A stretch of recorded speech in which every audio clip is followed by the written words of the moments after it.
मैं आपको एक फोटो दिखाना चाहता हूं दोस्तों। इस फोटो को देखिए आप। ये उत्तर प्रदेश के मुख्यमंत्री हैं योगी आदित्यनाथ, और ये एक मंदिर में जो है पेंटिंग कर रहे हैं।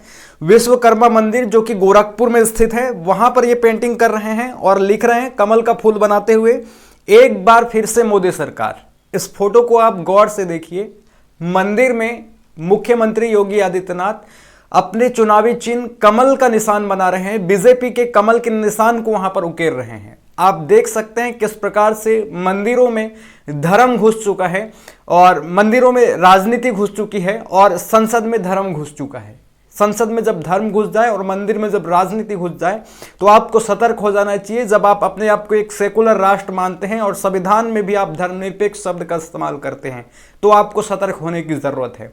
ये जो योगी आदित्यनाथ हैं गोरखपुर के मंदिर में इस प्रकार का काम कर रहे हैं। गोरखपुर कि ये महंत भी माने जाते हैं, मंदिर के महंत भी हैं, और इनके द्वारा इस प्रकार का कार्य वहां पर किया जा रहा है। आप इसको लेकर के कहीं पर भी मीडिया डिबेट में आप किसी भी प्रकार से बीजेपी के ऊपर, योगी आदित्यनाथ के ऊपर सवाल खड़ा करते हुए नहीं दिखेंगे। ये पीटीआई की न्यूज अलर्ट से एक ट्वीट में आपको केवल देखने को मिल गया, एक नाम मात्र का खबर दिखा दिया गया, बस। इस पर कोई ना तो डिबेट करेगा, ना ही इनके किसी चीज पर धर्म की राजनीति जो हो रही है उस पर सवाल खड़ा करेगा, कोई नहीं करेगा। लेकिन अगर इसी मंदिर पर अगर कोई फोटो, इसी प्रकार के मंदिरों में अगर कोई विपक्ष का नेता मान लो किसी प्रकार का अपना राजनीतिक चुनाव चिन्ह बना रहा है, मान लो अखिलेश यादव, समाजवादी पार्टी के लोग अपने चुनाव चिन्ह बना रहे हैं, उनको छोड़ दीजिए, यहां तक कि राहुल गांधी मान लो अपना चुनाव चिन्ह बना रहे हैं, हाथ के पंजे का उकेर रहे हैं मंदिरों के दीवारों पर, तो किस प्रकार से मीडिया में सवाल खड़ा किया जाता कि राजनीति में किस प्रकार से धर्म को घुसा दिया गया है, धर्म की राजनीति किस प्रकार से की जा रही है, इस पर सवाल खड़े किए जाते हैं और बार बार विपक्ष को घेरने की कोशिश किया जाता है। अभी भी जिस प्रकार से विपक्ष को यहां पर घेरा जाता है, किस प्रकार से विपक्ष को घेरने की कोशिश की जाती है।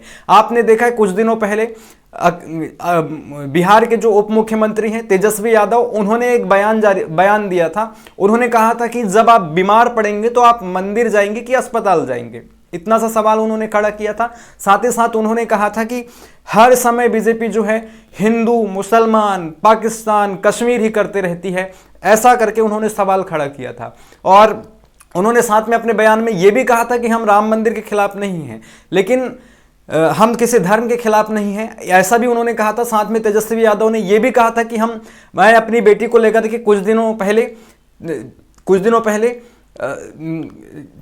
दक्षिण भारत गया था, मतलब वहां पर अपना वो कार्यक्रम कराने के लिए।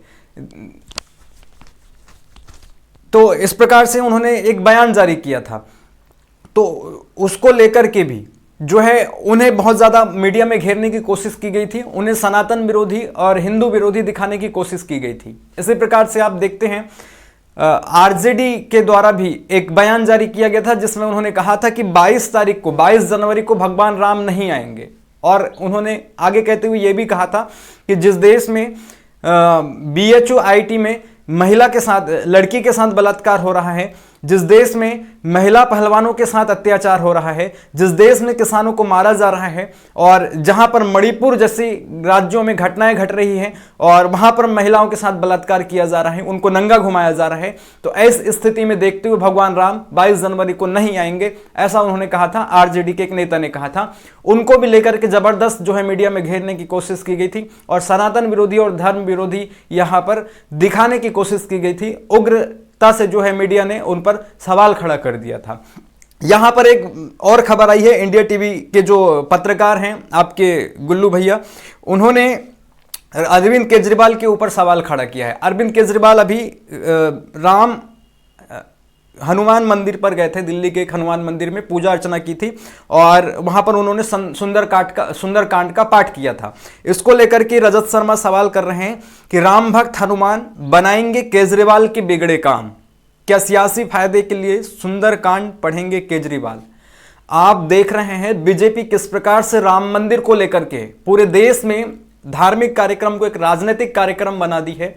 मंदिरों में राजनीति घुसा चुकी है बीजेपी और संसद में धर्म घुसा चुकी है। उस बीजेपी के ऊपर हमारी मीडिया ने एक सवाल खड़ा नहीं किया, मेन स्ट्रीम मीडिया ने, और आज वो अरविंद केजरीवाल के यहाँ पर इस पर सवाल खड़ा कर रहे हैं और कह रहे हैं ये रजत शर्मा कि क्या सियासी फायदे के लिए सुंदरकांड पढ़ेंगे केजरीवाल।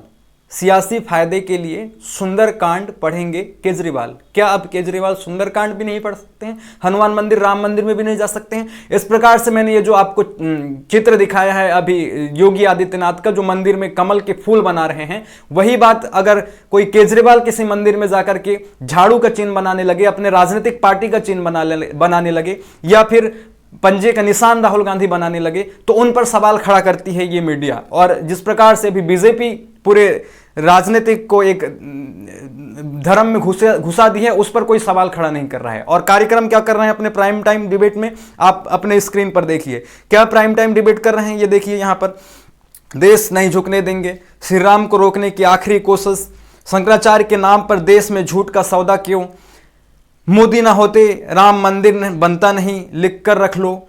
आगे प्राइम टाइम में देखिए इनके, राम मंदिर का भव्य कार्यक्रम खराब करने के लिए कौन षड्यंत्र रच रहा है। आगे देखिए, राम का बुलावा विपक्ष ने ठुकराया।